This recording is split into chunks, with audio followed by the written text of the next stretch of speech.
Welcome to the CareFree Black Girl Podcast, where we discuss everything carefree, black, and girl. I am your host, Mika Lee. In here tonight, pass it over to Miss Hazel. Hey y'all, it's Hazel, the realest of the real, the doll of the hour, and I'm gonna pass it to my girl, Big Les. It's your girl, Big Vet Les, your favorite veteran turned entrepreneur, and I'm gonna pass it to my girl, Dr. Phoenix Lux.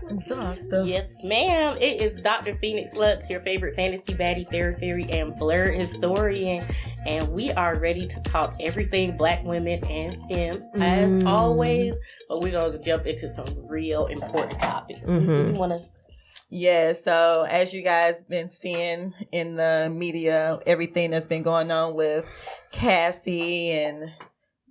I really don't want to speak the men's name. So we're gonna say the women's name, Cassie and Halle. Now we have Sky, who just put out a restraining order with her baby dad. Sky Jackson? Nickelodeon. Is that her last Disney name? Channel. Yeah. Hey, Jesse. Yeah, about time. Damn, her too? Yeah, so she just... So Halle and Sky. Girl. Ooh, the Disney girls, baby. Are we missing anybody? With Megan Thee Stallion. And Megan Thee Stallion and her, everything. her 2020 controversy is sparking back up. So Don't know why. How are you guys really feeling about this? Me, honestly, my stomach has been dropping. Like every time I hear something and just like see a video and everything, like just the pits of my stomach. What about it makes you uneasy?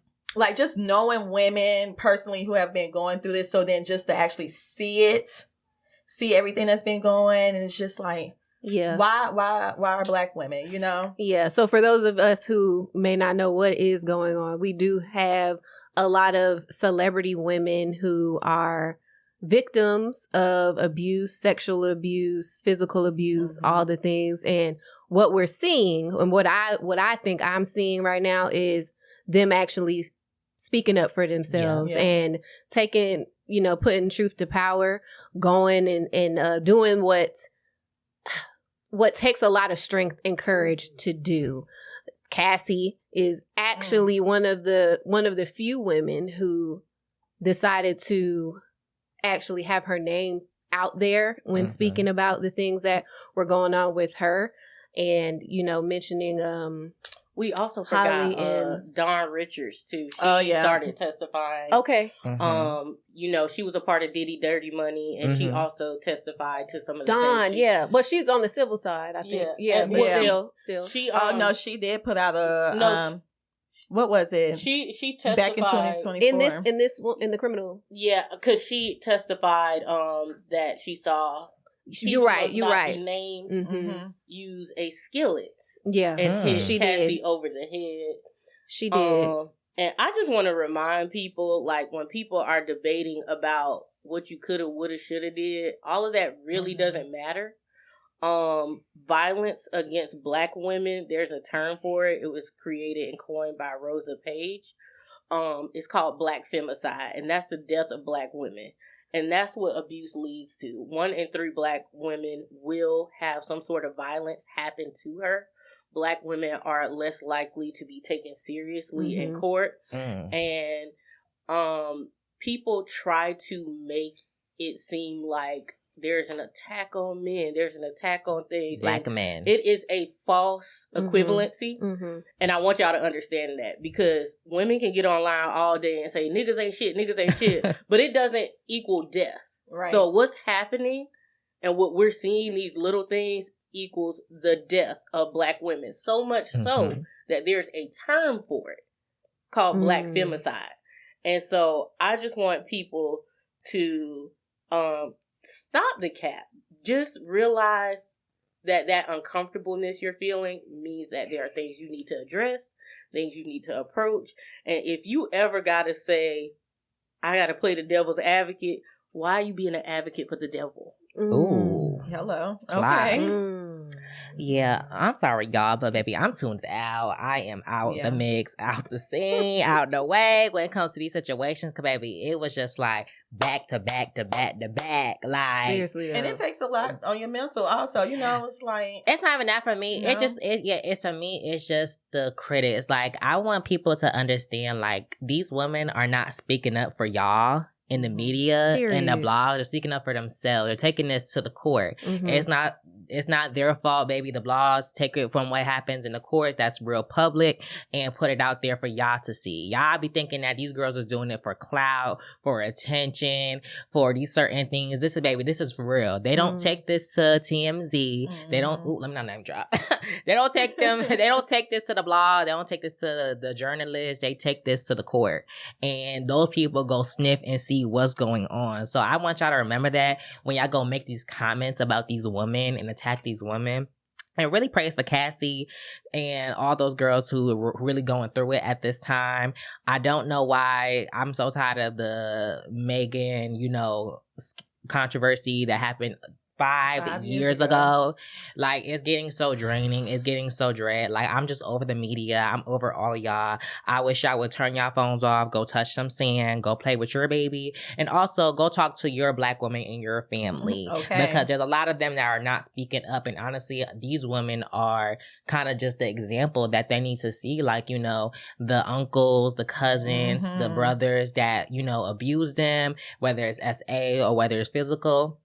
They're seeing these girls speak up. So, people in your family might be, itching to start saying something. So when y'all start waking up and hearing that, oh, your cousin, your sister said this about your aunt or your uncle, don't be surprised. So I'm really over it, y'all. I'm honestly clocked out. Like, I feel like these girls are speaking up for their own peace. They're not speaking up for women, not for people, like, just to talk down on them. It's just to, help them get to where they need to be to protect themselves, and not for everybody to have like, oh yeah, we posted so I can see what everybody's gonna say about me, whether it's good or bad, and I could drop my song and I'm gonna get my clout off of it. So let it go. I wanted to add one more thing, because everybody's talking about, especially with Cassie, why did she stay? Why did she go?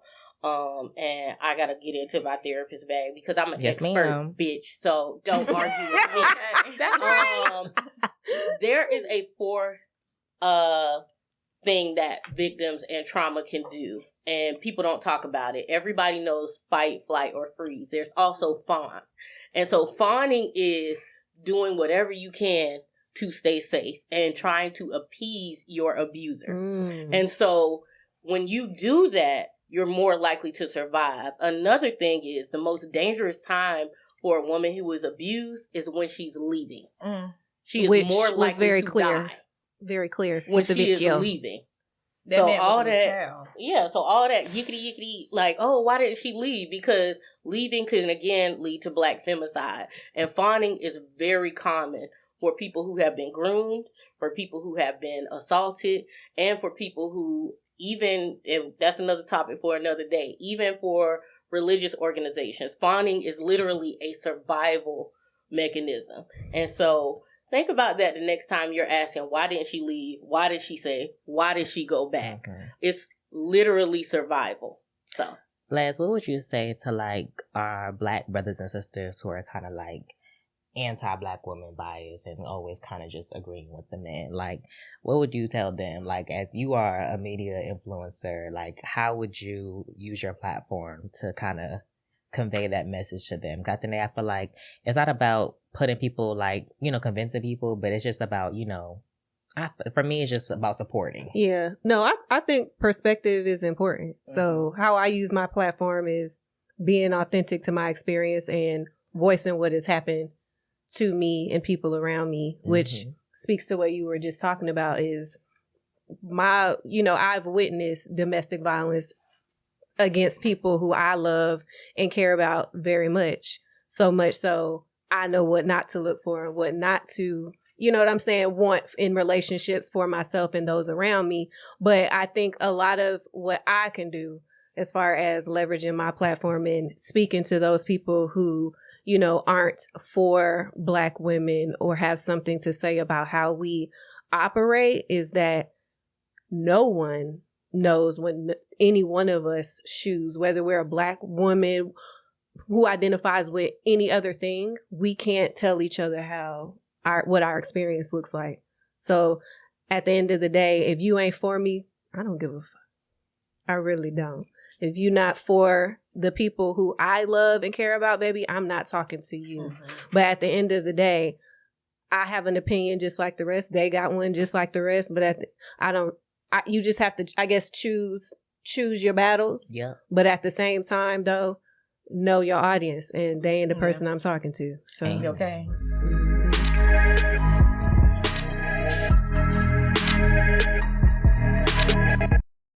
A little bit more about Halle and Sky and all the girls who are dealing with their baby daddies and restraining orders. So, in my opinion, like when you see the stuff, hindsight being 2020, you see after the fact what could have been going on in the midst of when you see DDG talking out loud, right? Like on his stream and saying, oh, I'm gonna stop protecting her and start then communicating about what she's doing, but she's not really talking. Haven't said a word. Hasn't said anything. And then you come back now and you are finding out on your stream, DDG found out on his stream that she filed and was approved for a restraining order. Let's be clear. When you are approved for a restraining order, there are things that have to be true in order for a judge to grant that restraining order or custody or things of that nature. So I guess my thought is like, we always see that one side, right? Well, let him see his son. And then when we do the things Black women got to do the things to protect themselves. Now it's still. Oh, well, why you didn't say nothing before? Why you ain't say nothing? Why do I have to? Why do I have to? Absolutely shouldn't even have to be dealing with doing this at all. And you see what happens when I do say something and when I do stay. Yeah. And that's go ahead. Oh, sorry. Go ahead. Oh, no, I ain't got no much to say. Go ahead. No, I just want to say, like, it's really irritating to me, especially as somebody who has worked in the domestic violence and survivor space, because when someone really goes through that, they immediately find out how many safe people they have in their lives, because nobody wants to take on the danger that they now have following them, the recovery process, the court process. So when you're saying somebody should leave, ask yourself, are you a safe person? Because if somebody came to you and was like, my boyfriend is beating the hell out of me, what are you going to do? Don't tell them to call the police, and don't tell them to call the domestic violence hotline. Because no shade, no tea is great, but it only offers you resources. And they even have on the website, like, hey, we don't solve no problems. Mm-hmm. So are you a safe person, and do you know safe people for the women in your life and the Black fembies in your life before you start all that talking? Because a lot of times these women are going through things the first time, and they're also breaking generational curses. They may have seen unhealthy relationships, or they may have seen healthy relationships all their lives. And this craziness is unprecedented to them. Right. Mm-hmm. Yeah. So I wish I would have a little more empathy and compassion. Like, that part. Trauma literally changes your brain, and it shuts everything off so that you can survive. So you're not thinking about all the little things you woulda, coulda, shoulda did. Right. Thank you. Absolutely. Yeah, that's my piece. I'm gonna bring it down. To cool it down, but still to keep it spicy, we are gonna go to our hot or not. Hot or not. Yes, our hot or not section. Y'all already know what's going on, baby. We're gonna give y'all 3 things, and it's gonna be hot like yes, or is it gonna be chop from the bag, baby? So first one is the Netflix show called Forever. If y'all don't know what it's about, it's basically about 2 lovebirds in love, high school love, you know, it's definitely giving like, when your little one, your little senior, junior crush, so, it's just giving that senior in love. So we're going to give it a hot or not for those that have seen the show. So in 3, 2, 1, hot. Love it. What you thought about the show? Have you watched it yet? I haven't watched the show because I wanted it to be a thing. I have read the book though. That was one of those. It was a book. Give us a comparison real quick. Bloom book. Wait, okay. Bloom book. So it's like back, So it, White page. Let me stop. White page. Let me stop. So I want to say the original publication was like 1975. So it's been around for like a while. It's been around for a while. So, I mean, the spice is still there. Like, everything is still there. It still gives the same aspect of, like, girlhood and boyhood and just growing up and, you know, just being in high school and just, I remember when I fell in love. Yes, girl, tell us about it. And I had my first man. It was just like that, exactly. Puppy love. It was just like that, though, for real. But no, so I do want to make it a thing and, you know, like, make me a nice old little board and actually watch the show and get into it. Just Okay, Was she a part of the show? Who? Like the author? Who? Julie Bloom? No, Julie Bloom. No. Oh, she gone. Julie Bloom. She old. God bless her soul. Oh, yeah. Judy, she up there. Shout out to Judy. So it's a hot for me. It's a hot. Did anybody else watch it over here? I watched it. You watched it. I haven't watched Oh, it. let's see. Well, give us a tea, girl. You watch. Okay, so I thought it was real good. Like, I loved, first of all, like you said, with the hoods, sisterhood, because it was given, like, we really do be living through some white friend trauma, because I thought the girl who was friends with the main Keisha, I thought the white girl was her best friend. I thought she was going to have some sort of, like, falling out with her. She was going to betray her in some way. But my girl, like, she held it down. She held her friend down, period, in solidarity, okay? But I really do like just the sisterhood, the brotherhood. First of all, shout out to the parenthood, because the parents. I heard a lot of conversations about the parents. Yes, like when I say man was man of the house. Yeah, Miss Ma'am's mama was still putting her foot down and getting all the things across, just like a protective mom would. Both moms, single parent household, showed a single parent household and a household, two parent household, and things like that. So I really think it gave us all of everything, but the most that I feel like I took from it and why I feel like it's a high is just like that raw first love experience. I think it captured that so well that so many people who may have had that experience in high school could absolutely relate to so many things. Of course, it's drama. You know, it felt like every episode was something else. Drama, something that Black people are used to, which I like. It's refreshing. Yes, it is. It is. Like, so it's not Tyler Perry. No, it's not going to be Tyler Perry stuff. True, like just love and fun. Yeah, you know? But stuff you feel like you should experience as a teenager that will help you in developing as an adult. And I'm excited for, I think it got renewed for season 2. So I'm thinking that's going to go into like college life and, you know, get into their adolescence and stuff. So I'm excited for that. So that's why I think it's hot. I said hot because I'm familiar with Judy Bloom. Yeah. I love the way that she tells a story through emotional experience. Yes. Most, like Mika said, is drama but not trauma. Yeah. And I think it was refreshing for sure. For Black women especially, we just need to learn how to separate that and have some experiences that are not so trauma heavy. So that's why I said it's hot, because if it's her IP, I've heard good things about it, so I just want to make me a little time. Yeah, well, come back. Y'all too. Everybody who ain't seen it, come back and report. Okay. No, we definitely will. I haven't seen it yet, but baby, it's getting hot. So we definitely gonna watch it. Make sure y'all watch it on Netflix, streaming now. And the next one we're gonna get into is Black women being protected in theory, but not in the practice. 3, 2, 1. Hell no. Hell no. Let me tell y'all what that means to me. Black women being protected in theory, but not in practice gives to me, y'all. And it's honestly what's going on, like we mentioned with the 4 females that, let me clap myself. Y'all know how y'all girls get.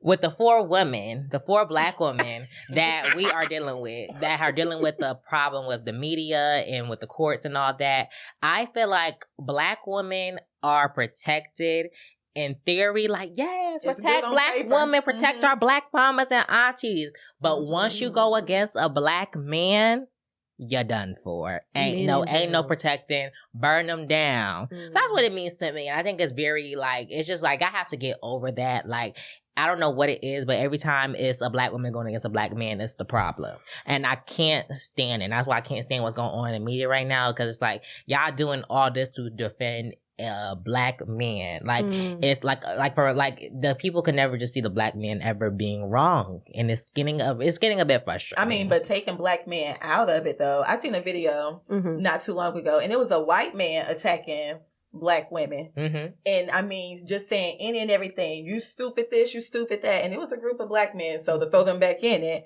but just to say it's not just always always black men. It's a lot of these folks out here, you know, white women, white men, black men. You know what I'm saying? It just sucks because black men supposed to be on our side. But in that video, the black men, they sat there and there's two of them at the table and they let the white man go on trash talk him and everything. And the black woman's like, well, what you say? And the black man turned around. He said you was stupid this. He said you was stupid that. As a black man, why you didn't get up and say, well, who you think you talking to? You know, like, protect, stand up for a sister. Damn, you see, I'm out here about to get my ass whooped or whatever the case may be. Yeah, I think that's so sad. Egging it on. I do know, like, Dame said Idris spoke up. And also, John Boyega has spoke up before about protecting black women. And I think the problem is there are good black men out there. I was joking. I was like, I know some good black men. I want to give them a sticker like, sorry, you a man. Because being a man is trash right now. Yeah. But there are some, I think the problem is y'all are doing the work, but I need y'all to like get on a loudspeaker too. Because the black men who are in that red pill incel, they in that pipeline, they're going to be Republicans, conservative in about 5 years. I promise. They are so loud. And media and algorithms love to give them a speakerphone. It makes it feel like all black men are on this one accord. Right. And so while Dame said Idris popped up and said, hey, y'all, this anti-black women shit is crazy. He did. It needs to be more of a collective of y'all saying that and a more coordinated effort. And again, we ain't gonna do false equivalencies because nearly every civil rights movement had black women coordinating heavy, even if they weren't the face, especially in modern history. So I think y'all could coordinate a little better. And for us, as a content creator and also as a therapist, I feel two ways. I kind of love when we do these things where we're like, black girl magic, black girl, you know, but then I hate when it gets monetized because it seems like we get desensitized. And I feel like that's what's happening to protect black women. Yeah. Like we get it on shirts, we get it on stickers. Companies will say, well, I'm going to make a shirt and I'll give 10% profits to whatever organization. And they feel like they're doing the work. But on the ground, we are not being protected in our day-to-day. And so I want us to figure out how, you can still get your bag and have an encouraging word, but there still needs to be like boots on the ground for real protection. Hello. Okay. At the end of the day, practice what you motherfucking preach. Okay? Practice what you preach, baby. And our last one for Hot or Not, we are going to be talking about calling black style dandy, baby. Dandy. So what do we feel about that? 3, 2, 1. Hot. Oh no, I'm a little warm. Yeah, I'm a little warm. I gotta hear y'all. I don't know. On it. Why it's so hot? I mean, honestly, I'm gonna keep it real, y'all. I honestly didn't know what dandy was until the Met Gala and all that stuff came popping up, baby.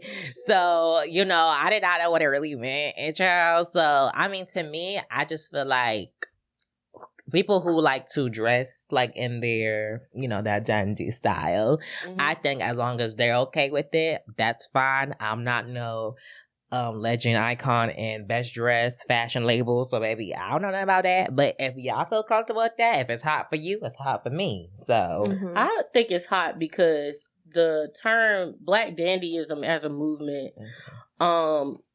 it started because Black people after slavery and after sharecropping, we weren't allowed to dress ourselves in great fabrics and luxury. We often got hand-me-downs or tattered clothes. So then when other movements like the Harlem Renaissance and other movements came, Black people wanted to clothe and show themselves and make them feel good. So it's hot to me because even though there are some little spots of nuance, it's really ingrained in like our evolution, and in our story. And so I can appreciate that. I do know that sometimes that term can be bastardized, but where it comes from, I just have like a deep respect and reverence for. Understood. Yeah. I don't know. Leslie, what do you think? I ain't got nothing on it for real. It's a chopper. I don't know. I just feel like after watching the Met Gala and everything, I don't know. I just feel like dandyism and just looking dandy and being dandy. It's just one of those things I feel like it should be gate kept a little bit. You know, like I didn't like the Met. I just didn't. I appreciate the theme of that being the Met Gala, but I didn't like the whole. I'm with you on that. You know, I don't know what I'm trying to say. I'm sorry. I would hate to say I just didn't like the white folks being in that thing. Because they didn't understand. They didn't even. Half of them just showed up and didn't have any. So it wasn't no respect behind it. You know, half of them didn't even show up and come. Oh, I can't do it, or whatever the case. And then when they do come. This is what y'all come out with. You know, it just wasn't respected. Yeah. No, stand on it, Mika. I'm going to stand behind you. Girl, I got your back. You know I'm pro-black. Yeah. My only black dandyism as a part of our culture, I think is hot. Yes. But back to what we were just talking about, black dandy, where I was like, protect black women, has been kind of monetized. Mm. I feel like black dandyism was used because of controversy. And they can say it's not. But we're in the middle of, you know, things silverly changing. Mm-hmm. And so having a bunch of black people, and even though like our history, like I said, with black dandyism, would it rooted in slavery? Would it be in nuance? It is a part of our culture. I feel like if that was going to be the theme, it shouldn't have been nothing but black stars and black influencers. And it would have been more of a powerful statement. Our producer did remind me that, like that nuanced culture, black dandyism also, they would dress us up so we could look nice. Put us in our Sunday best and sell us. And so... But then that just makes me go back to like how we taking things back from things that and I feel like during it, they did that. They would sell us. No, I'm talking about now, I guess, with how that dandyism was the theme for the Oscars and most of the black people showed up in their own style. So, in the Met Gala. But, like, it could be, and I do think they reclaimed it in times like the Harlem Renaissance and stuff like that. But, like I said, I feel like, I get what you're saying, Mika. I felt like it should have been more black-centered. And I think what white people need to understand is if you're going to be an accomplice and not an ally, sometimes you need to be in the back.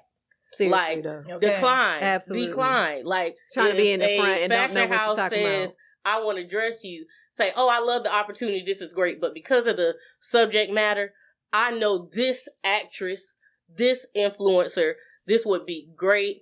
And maybe I'll be a part of their little entourage, if that's what you want. But put your friend in the front, you know? It reminds me of, what's her name? When Tiana and Sis was looking at Anne Hathaway, like, that video killed me, baby. I said, because, girl, what was an inspiration for your outfit, honey? Didn't have none. Right. Yeah, and that's what I'm saying. Y'all gotta know how to stand in the back. Y'all gotta know how to stand in the back. I know that's hard, but back up. It's a family heirloom. Mm-hmm. For us, by us.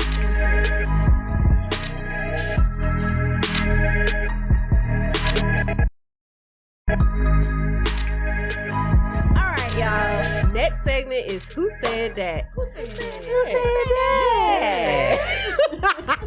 So in this segment, we are going to give you a phrase in a different voice. Either a phrase, a quote, a lyric, whatever. And y'all have to guess who said that. And everybody here gonna guess who said that too. Okay.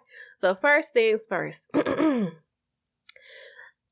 is a tool to assert our power, our beauty, our magic.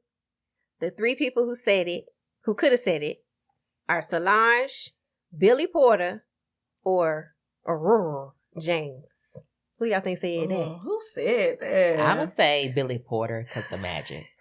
I don't even know who these other two people are. Solange. You don't know who Solange is? You know other two people. Billy Porter. Billy Porter. You know who Solange is? That is so hard. Billy Porter, he was in Pose. Yeah. Yeah, he was in Pose. Oh, yeah. Okay. See, that's my thing. I be knowing faces, but the names is just... I'm going to guess Aurora James just because I don't remember Billy Porter saying that, but he could. Who said that? I said Solange. Who is it? What's that? Who said it? Aura Now- James now- said now- that. now- Aurora now who is James. that? Now who is Who is Aurora? that? Child, don't give me the line now. Aurora Don't James get me is lying. one of the leading fashion stylists in the industry right now. God bless She, her. Could arguably be bigger than Law Roach, but unlike those people, she is. She actually is. She styles a lot of people. She has styled Michelle Obama. Work. She has styled Beyonce. Work. She has styled the best, but Beyonce? unlike a lot of people, she prefers to play the back because she just wants to be a stylist. You play Period. I'm in the Let's see. back, It's a funny but thing you ain't the about her. front. She's Mhm. I'm here. I respect you, She said Aurora. I'm I focused. respect Shout you. out No to shade. Aurora Sorry, James. I like Aurora. you, She's Aurora. really, really cool. Hey, that girl. Love That down, girl. Aurora. She gets a lot of little spots. She does a lot of the Vogue covers, a lot of the ones where honestly where black people look better. Amen. But it just don't Okay. look good. She probably didn't touch it. Mhm. Mm-hmm. So in the next one, go ahead. Well, wait. Who said that? Oh, wait. No. Aurora. Okay. All right. I already said that, though. All right. Okay. Ready. All right. The next one. Here I go, y'all. I wanted to redefine what it means to dress black and dress excellent. All right. So the 4, Pharrell, La Roche, right? La Roche. La Roach. Roach. Not La Roach. I'm sorry. Not that. Not La Roche. Okay. La Roche, Dapper Don or Dan? Dapper Dan. Dapper Dan and Andre Leon Talley. Now you could edit that out. Damn, okay, all 4. So let's all see. 4 who could have said that. Pharrell, La Roche, Dapper Dan, Andre Leon Talley. Who said that? Who I'm gonna said that? guess Dapper Dan because he literally reinvented how we see like luxury houses. Like they weren't doing certain things until he was doing it like underground. Okay. So I'm gonna say for real. I that's don't what I'm know. gonna guess. I don't know. Dapper Dan makes sense to me. Okay. I don't know though. I'm gonna say La Roach. All right. So we got them all up in Who there. said Who said that? that? Who said that? I don't know. I lost the answer. Goddamn. None of us know. Oh, We my make- None of them. None of them. making said it hard it. for Why wise did you like boy. God. It's hard for everybody. Watch it be Andre Leon Talley. just Right. because. The one that. It's Andre Leon Talley. I know. He was referencing, somebody else quoted him, but he was the original person. Okay. God bless you, Oh my Andre. God. So if you guess Andre Leon Talley, then you guessed correct, honey. All And right, none of us yeah. ain't none of us got it on here. You hear me?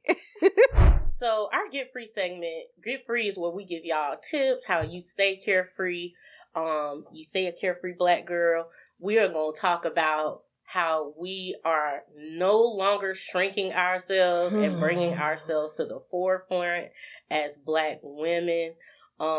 This is a little touchy for me. This is a little deep for me because I feel like one of my friends, no, that's my brother from another mother. Shout out to Antoine. He always was like, "You're too humble."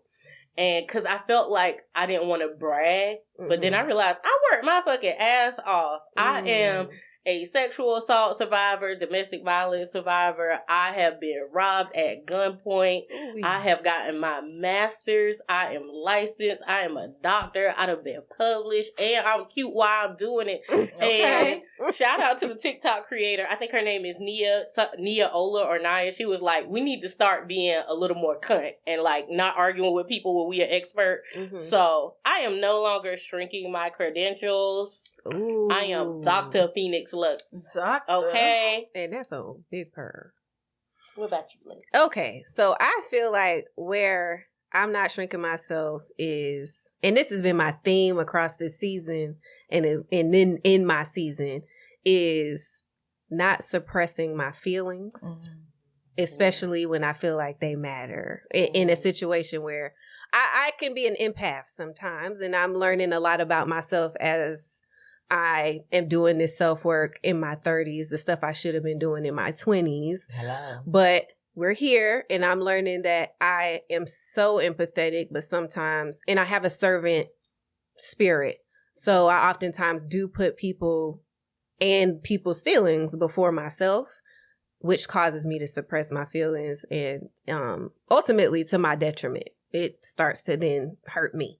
So how I plan to get big up in here, because y'all already know this your girl Big Fat Les, so it ain't no reason why. Not the little one. Not the little one, so it ain't no reason why. So more processing my feelings for what they are, not the blanket I'm mad, I'm sad, I'm happy, but actually analyzing my emotions and then communicating them appropriately and not in an aggressive manner or being passive. So that's where I am trying to bring myself to the forefront. Yes, ma'am. What about you, Miss Mika? Oh, okay. Well, with me, that's a tough one. I think so far this year, I am no longer shrinking myself with my creativity. You know, I walk around my house and, you know, I look at my old work and new work and everything. It's like, damn, girl, this is some good work. Put it out there to the world. Let the world see it, you know? Yes. So just putting myself, as I say, I feel like constantly, but it is something I'm working on. Just putting myself out there and allowing everyone to enjoy what I enjoy creating and making. So, yeah. Yeah, that's what the folks say. Girl. No, period. I love it. The folks say just post it. Just post the content. I feel like that resonates with a lot of things. Like, get it out there. Just do it. Just start. Yeah. Do that shit scared. Period. Oh, y'all gonna hate me, but baby, I'm shrinking. Okay, give it to us, honey. Shrinking. That's vulnerable. No shade. For me, I feel like I've been at the forefront for like a very long time. Not really at the forefront, but like for me, I just feel like I have nothing to be at the forefront about. I have to say, I'm at the forefront for myself and myself only, so I'm shrinking myself out of everybody else. Like, if it's not about, like, I am in the forefront, but if it's not about me, baby, I'm shrinking myself. I just don't care to be, and I don't care to be in none of y'all spaces. Like, baby, like I said, with everything that's going on in the media right now, at the end of the day, that's what they got going on, baby. I'm worried about what Hazel got going on. I'm not in a space to be worried about what people got going on. I chew, I bleed. You know, I'm just worried about me. Period. So I'm shrinking myself for myself. It's not for anybody else. It's to shrink myself for myself. I don't want to shrink myself for, you know, the ex-friends, the job. I want to shrink myself for myself. I want to focus on me. So that's where I'm at right now. I don't think that's shrinking yourself, honestly. I feel like that is bringing you to the forefront. Like, you're putting yourself so then I got nothing to shrink then. Yeah, you ain't got nothing to shrink. Say, are you shrinking yourself? No, I feel like that's giving big energy to you, and you are bringing yourself. Yeah, because I'm just like, baby. Yeah. But also, I feel like a lot of people do need to shrink themselves and take accountability for what they have done. But no shade. Hey, no shade. Amen. Go ahead. Serious. Yeah, are you shrinking yourself or giving yourself room to grow? That sounds like what you do. You clearing the garden. Amen, I sure am. Not the garden.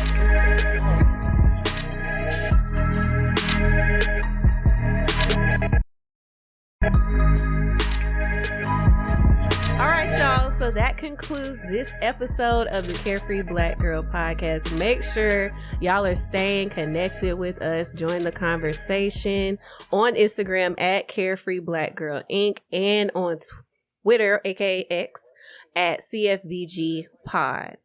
I am your girl, Big Vet Les, aka your favorite veteran and entrepreneur. You can find me on my website at www.leslielatrice.com. And I'm going to pass it to Hazel. Hey, y'all. It's Hazel Harvey on all platforms. Hazel, but with 2 L's. HARVE. Yes, y'all can find me on all platforms. Instagram, TikTok, Twitter, Snapchat, Facebook, all the things. Your girl is back in her content creator. So, yeah, content is pushing out. The girl's giving the teas, the talks, and the looks. So, make sure I go follow me. And y'all can catch me on the next episode of the Carefree Black Girl Podcast. Passing it to the big doctor, not the little one. It is Dr. Phoenix Lux, and you can find me at Dr. Phoenix Lux on all platforms. Flirty Love on Instagram.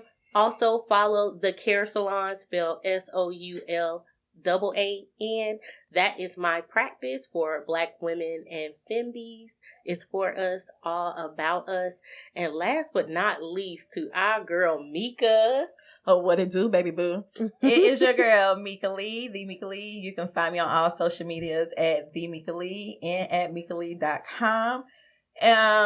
Before we head out though, make sure you guys check us out for the CareFree Black Girl Fest in Brooklyn on July 19th. Hit us up. Mm-hmm. And happy Pride Month. Come on, Mika. Woo! Happy Pride Month! Shout out to all the gays, all the queers, And y'all all know the we gonna fairies. do it again. Cause what? Hold on. Cause she was a fairy. What? She was a fairy. What? With a fatty on my daddy. Yeah. He wanna grab it. We out.